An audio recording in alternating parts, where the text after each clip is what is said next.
Fred and Rose were a match made in hell, bound together by their secrets and their sadistic obsessions. Her favourite was a leather belt she used to wear, and she would hit you with a buckle end. And a few times when Rosemarie assaulted me, she would hit me in the vagina with the buckle until it bled. And she had long nails, and she used to have great pleasure in scratching and making my breast bleed. At the age of 15, Anne-Marie was taken to hospital. She was pregnant, but no one paid heed to the fact that she was underage.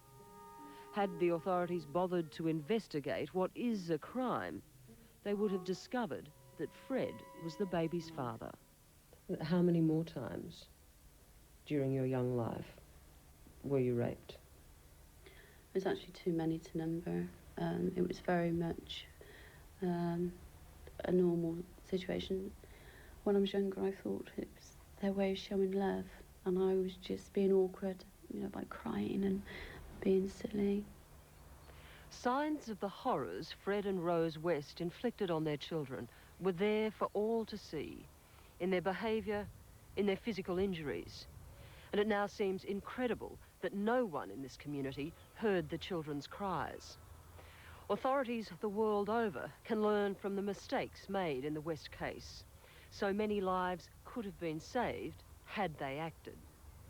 It should also remind each of us of the consequences of turning a blind eye.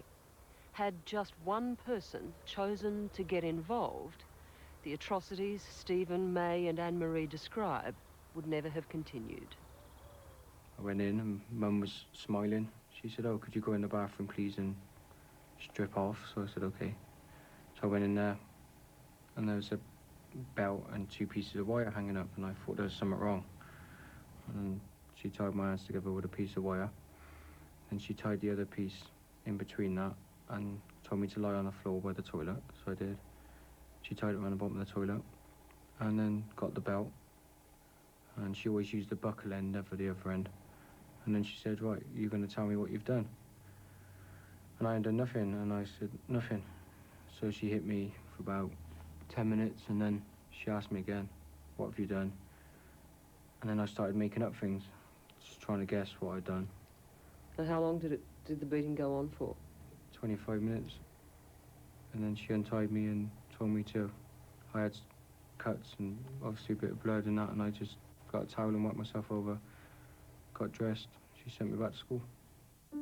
On that occasion, and others, someone in authority should have noticed. After all, school friends did.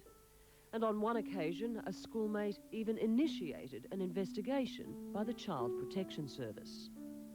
They came out and saw me at school 4 times, and I told them everything that was going on at home.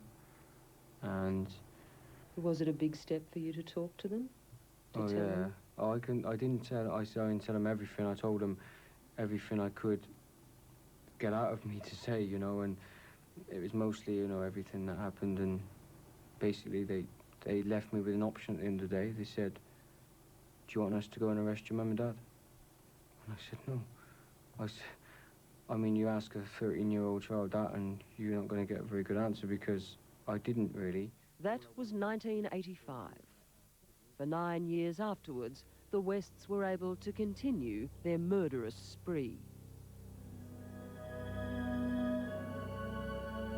In jail, Fred West told his son of bodies buried in this field and others. How many victims could there be?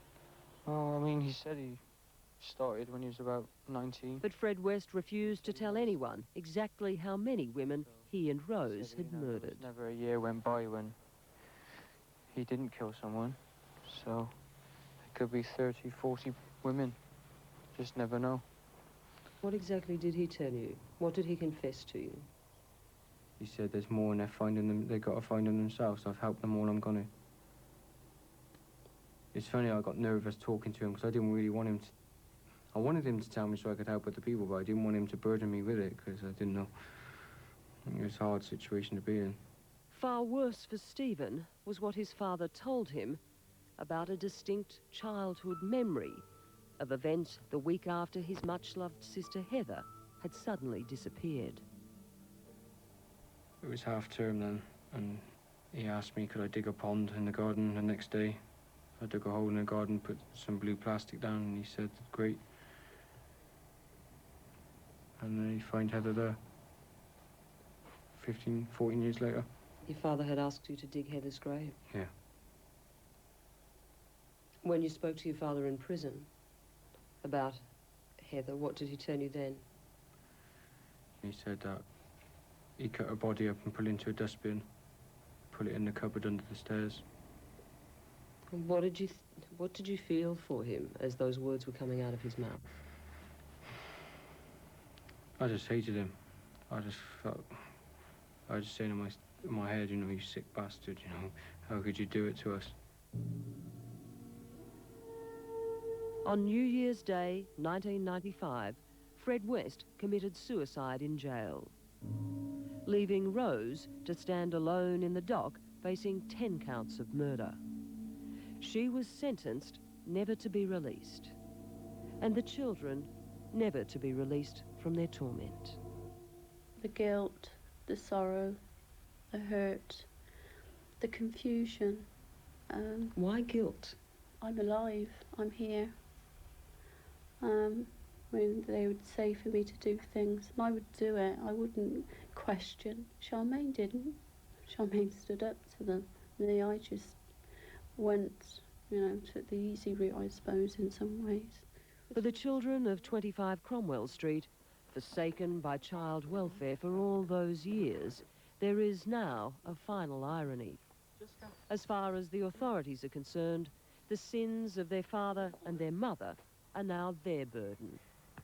As soon as my children were born, they basically told me that they were going to keep an eye on the children every day until they go to school, in case I was abusing them or touching them. And, you know, they said to me that we've missed one generation, meaning us, and we don't want to miss another. And I said, well, so I suffer twice. And I think, you know, maybe I'm better off than somebody who's never had it, because I know exactly what it's like to be there. And I certainly wouldn't do it to any of my children. I wouldn't do it to my worst enemy, let alone my children.